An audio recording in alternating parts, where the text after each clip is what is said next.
The rain fell hard that afternoon, turning the small town's dusty streets into rivers of mud. A young woman named Emma pulled her old blue car into the only open garage she could find, Jack's Auto Repairs. The wipers squeaked with every swipe, and her hands trembled slightly as she turned off the ignition. Her car had been making strange noises all morning, but she couldn't afford a breakdown, not today. Today marked 5 years since her mother died, and she was on her way to visit her grave for the first time since moving away. She stepped out of the car, pulling her gray coat tighter around her shoulders. Inside the garage, tools clanged, and the smell of oil and gasoline filled the air.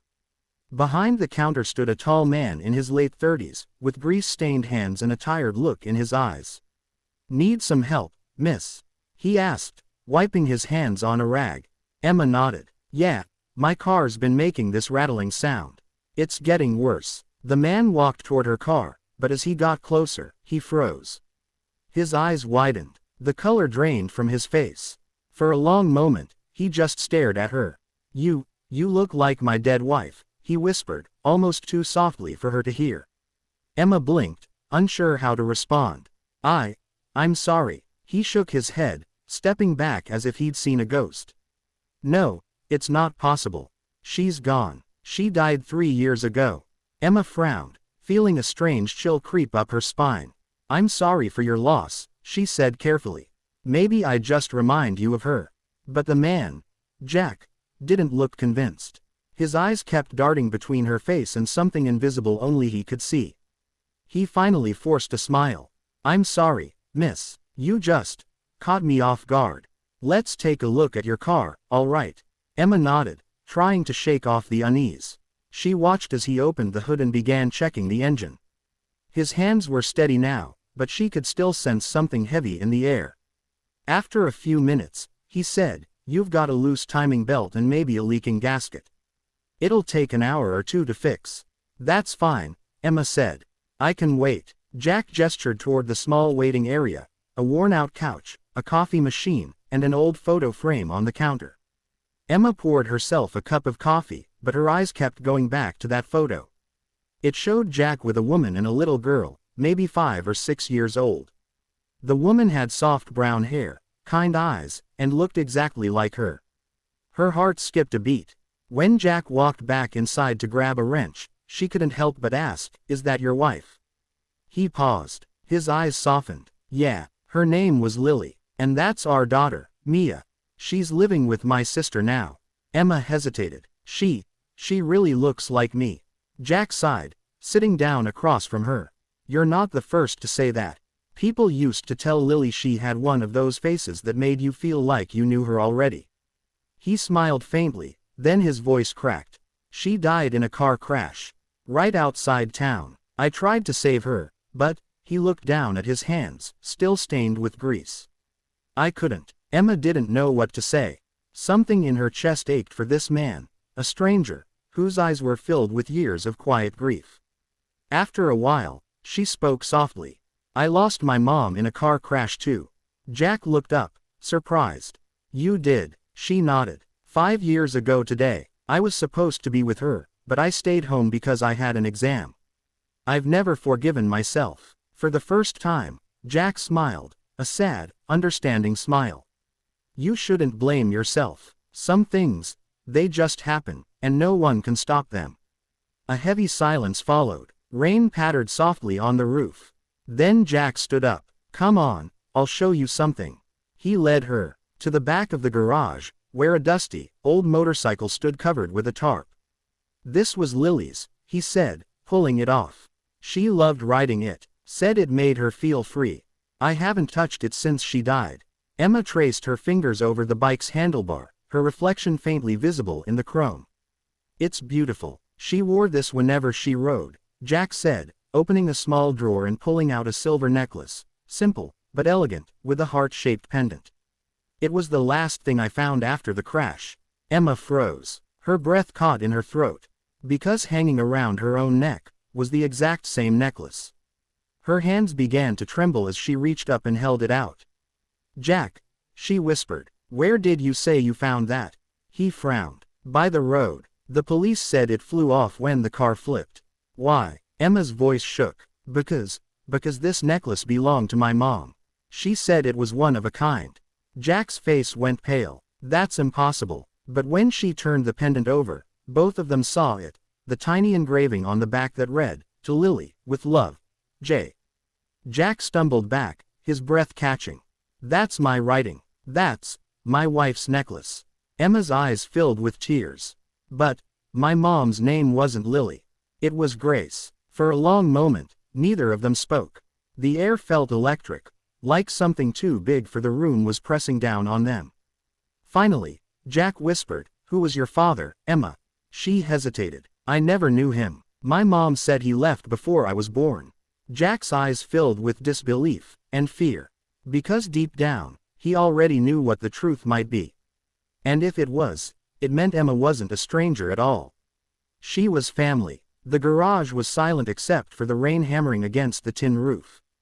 Jack's eyes stayed fixed on Emma, his breathing uneven, his hands trembling slightly. "That necklace," he whispered again. "It can't be a coincidence. Lily's necklace, and you." Emma's heart pounded in her chest.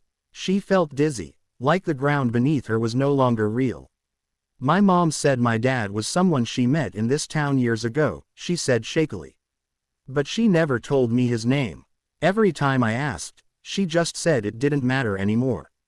Jack slowly sat down on the nearest stool, rubbing his face with his hands. "Grace," he muttered. "Grace." The name rolled off his tongue as if trying to unlock an old memory. Was her full name Grace Miller? Emma nodded quickly. "Yes." "How do you know that?" Jack's face turned pale. Because I did know her. Before Lily and I were married." Emma's mouth fell open. "What?" Jack's voice cracked. "Grace and I dated when we were young, before she moved away.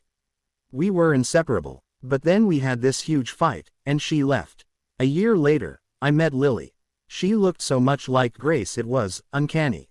Even my friends noticed. But Lily was gentle, patient, she helped me forget my heartbreak." He paused, eyes clouded with pain. "Now I'm wondering if I ever really did forget." Emma sat down across from him, her hands gripping the edge of the counter. "You're saying, my mom and your wife looked identical?"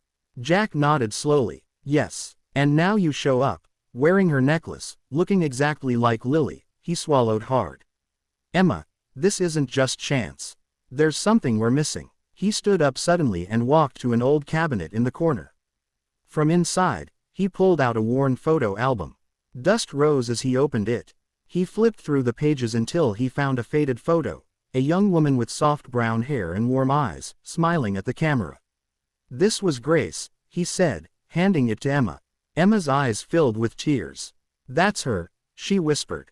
"That's my mom." Jack flipped a few pages forward and showed another photo, Lily, standing beside him on their wedding day. Emma gasped. "They look exactly the same." Jack nodded grimly. "Lily never talked much about her childhood. Said she was adopted by a couple when she was a baby. She didn't even know where she was born." Emma's mind was spinning. "Wait, adopted?" Jack's eyes met hers. "Emma, what if Grace and Lily weren't just lookalikes?" Emma froze. "You think they were sisters?" He nodded slowly. "Twins. Separated at birth." The words hung heavy between them. It sounded impossible, but somehow, it also made sense. Emma felt her knees go weak. "If that's true, then your wife was my mother's sister. That means..." Jack gave a shaky smile. "That means you're my niece." Emma's eyes filled with tears. "All this time, I thought I had no family left." Jack exhaled deeply, a mix of sorrow and relief flooding his face. "And I thought I lost mine forever."